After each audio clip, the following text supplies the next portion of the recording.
Shankarabharanam cinema Telugu సినిమాలోనే కాదు భారతదేశ సినీ చరిత్రలో కూడా ఎవర్ గ్రీన్ క్లాసిక్గా మిగిలిపోతుంది. ప్రతిసారి శంకరాభరణం పేరు వినగానే అందులో ఉన్నటువంటి పాటలు, సీన్స్, నటీనటులు అందరూ కళ్ళ ముందుంటారు.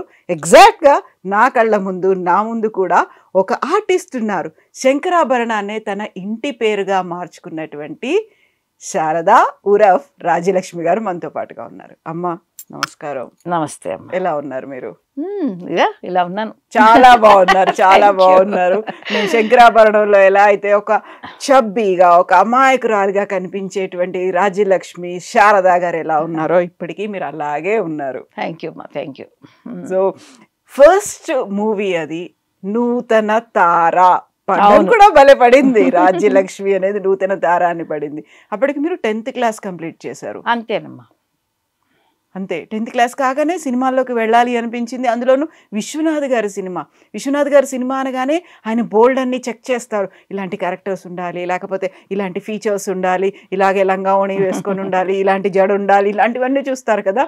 సో రాజలక్ష్మి గారిలో ఏం చూసారు? ఇలా రాజలక్ష్మి గారు మీరు చెప్పిన అన్నీ చూస్తారు. ఆయనకి ఒక 15-16 సంవత్సరాలైన అమాయకమైన శారద కావాలి. పెద్ద కళ్ళు, ఎక్స్ప్రెసివ్గా ఉండాలి, చూడంగానే చాలా అమాయకురాలు. ఇలాంటి ఒక అమ్మాయి మనం కనలేకపోయినా కనీసం మన ఇంటి కోడలైనా కావాలి అనుకునేంత అమాయకురాలు చూసారు ఆయన నాలో. చూసి ఆ క్యారెక్టర్ సెలెక్ట్ చేశారు. ఆడిషన్స్ కానీ మీకు ఏదో ఫ్లోర్ టెస్ట్లు ఇట్లాంటివి కూడా ఏం పెట్టలేదు అసలు? అలా ఏమీ చెప్పలేదు. కానీ ఆయన ఏం చేశారంటే, నీకు తెలిసింది ఏదన్నా చెప్పు, ఒక డైలాగు ఎక్కడన్నా చూసిందో విందో అన్నారు. అంటే ఎందుకు అలా అడిగారా అని నాకు తెలియలేదు. నాకు చాలా భయస్తురాలు, నేను చాలా భయస్తురాలని. నాకు సరే ఏం చేయాలి అంటే ఏదో చెప్పేశాను. ఏదో ఒక 4 లైన్లు చెప్పాను, గుర్తులేదు. ఏదో 4 లైన్లు నాకు వచ్చినాయి. ఏదో వాగేశారంటారే, అలా వాగేశాను అంతే. ఆయన వచ్చి నవ్వేసి అన్నారు, నీ యాక్టింగ్ కోసం దేనికోసం నేను ఇప్పుడు నిన్ను అడగలేదు, నువ్వు ఎంత ధైర్యంగా మాట్లాడతావు అని చెప్పాను. ఉద్దేశంతో నేను అడిగాను. పర్వాలేదు, ధైర్యంగానే చెప్పావు అన్నారు. అనేస్తే ఓకే, ఇది శారద క్యారెక్టరు, నీకు ఇష్టమేనమ్మా చేస్తావా అన్నారు. ఆయన అలా అడగటమే గొప్ప కదా. అలాగే సార్ అన్నాను. అంటే నెక్స్ట్ డే బయలుదేరి రాజమండ్రి వెళ్ళిపోయాం షూటింగ్కి. అంటే లాస్ట్ మినిట్లో సెలెక్ట్ చేసిన ఆర్టిస్ట్ నేను. అవునా? అంతకుముందు చాలామంది అనుకున్నారు ఆ క్యారెక్టర్ నాకు రాసి ఉంటే ఎవరికి ఎందుకు వెళ్తుంది. అవును కదా, అందుకోసం నాకే కుదిరింది. నెక్స్ట్ డే బయలుదేరి మేము అందరం రాజమండ్రి వెళ్ళిపోయాం. వెళ్తేనే మా ఫ్యామిలీతోనే స్టార్ట్ చేస్తారు షూట్.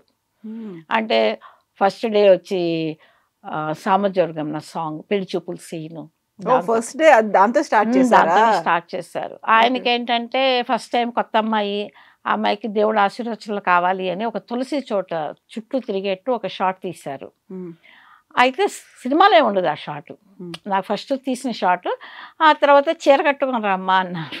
నాకు చీర కట్టుకోవటం రాదు, ఎందుకంటే లంగామణి వేసుకునే వయసులోనే ఉన్నాను ఇంకా. అప్పుడు మంజు భార్గవి గారు సీనియర్ ఆర్టిస్ట్, ఆవిడ అక్కడే ఉండి నేను హెల్ప్ చేస్తానులేమ్మా అన్నారు. బట్ ఆ సీన్లో ఆ పాటలో మంజు భార్గవి గారు లేరు? లేదు, ఉన్నారు షూటింగ్ లో ఉన్నారు, కానీ ఊరికనే ఉన్నారు అక్కడ. ఆవిడ నా హెల్ప్ చేస్తాను అన్నారు. సరే అని చెప్పి ఆవిడ చక్కగా అందంగా చీర కట్టారు. నన్ను అలా తీసుకొచ్చి కూర్చోబెట్టారు, పెళ్లి చూపులు కూర్చోబెట్టి తమ్ముడు చేతికి ఇచ్చారు. అదే నా ఫస్ట్ ఎక్స్పీరియన్స్. ఓకే, మేము శారదా అంటే ఫస్ట్ ఇంట్రడక్షన్ లో ఎలా అయితే కనిపిస్తారో అక్కడ నుంచి ఉందేమో అనుకున్నాం. లేదు, ఫస్ట్ ఎందుకంటే అప్పుడంతా సీనియర్ ఆర్టిస్టులు, చంద్రమోహన్ గారు, నిర్మలమ్మ గారు, అల్లు రమణ గారు, వీళ్ళందరూ వాళ్ళ డేట్లు ఉన్నాయి. ఇప్పుడైతే మాకు తెలుసు, కానీ ఆ రోజుల్లో మాకు తెలియదు ఎందుకు అది తీశారు అని. వాళ్ళందరూ ఉండటంతో పెళ్లి చూపుల సీన్ తీశారు. అది తీసింది. ఆ తర్వాత అది అయిపోయిన వాళ్ళు వెళ్ళిపోయిన తర్వాత ఇంట్లో సీన్స్, లైక్ తులసి రావటం నా దగ్గరికి. తులసి అంటే ఆ క్యారెక్టర్ తను రావటం, మా ఇంట్లో సీన్స్ అవన్నీ తీశారు. తర్వాత నెక్స్ట్ షెడ్యూల్లో మేము అన్నవరం వెళ్ళి ఆ చెంబు పడిసే సీను అదంతా వచ్చేసి మరచెంబు సీను అదంతా సెకండ్ షెడ్యూల్లో చేసాం. మీరు రాజ్యలక్ష్మి గారు ఫస్ట్ సినిమాలో వచ్చినప్పుడు నూతన తార అనుకున్నప్పుడు అప్పటికే గ్లామరస్ కమర్షియల్ సినిమాలు అనేవి బోల్డ్ అన్నీ ఉన్నాయి. బట్ మిమ్మల్ని ఓవరాల్గా చూస్తే మా ఇంట్లో ఒక అమ్మాయి అన్నట్టుగా, కానీ ఇప్పటి లాంగ్వేజ్లో చెప్పుకోవాలి అంటే అంత గ్లామరస్ రోల్ కాదు, ఒక డీ గ్లామర్ రోల్ లాంటిదే కదా. ఏమో అయ్యో మీరు అన్నారంటే అయి ఉండొచ్చేమో. చెప్పండి. యూజువల్ గా మనం ఏదైనా ఒక ఇంట్రడక్షన్స్ దాంట్లో ఒక సినిమాలో ఉన్నారు అనుకుంటే చాలా ఎక్స్పెక్ట్ చేస్తారు నూతన తార అనగానే. ఏమోనండి, మేబీ ఇప్పుడు అలా అయి ఉండొచ్చేమన్నా. మా టైంలో అలా ఏమి లేదే. అప్పుడు ఆర్టిస్ట్ లాగా చూశారు. అందులో విశ్వనాథ్ గారు ఇంట్రడ్యూస్ అవును. చేశారు. ఇంతకంటే ఇంకా ఏమీ కావాలి. అందులో ఆ క్యారెక్టర్ శారద అంటే శంకరాభరణం రిలీజ్ అయ్యి 45 years అయింది. ఈ రోజుకి శంకరాభరణం గురించి మాట్లాడుకుంటున్నారు, నా క్యారెక్టర్ గురించి. ఇప్పటికీ శారద అంటున్నారు నన్ను. ఇప్పటికీ సామదుర్గమ్మ పాడుతున్నారు. అది డీగ్లామర్ అని ఎందుకు అనుకుంటాం? అంత అద్భుతమైన క్యారెక్టర్, అంత గొప్ప డైరెక్టర్ దీంట్లో వచ్చి బయటకు వచ్చిన వాళ్ళు, అద్భుతమైన సినిమా. అది డీగ్లామర్ ఏం కాదు. ఆ గ్లామర్ ఆ క్యారెక్టర్కి అది గ్లామర్. అవును, చాలా అంటే మీరు అందంగా. అన్నట్టు మోడర్న్ డ్రెస్సెస్ వేస్తే గ్లామర్ కాదు. అవును.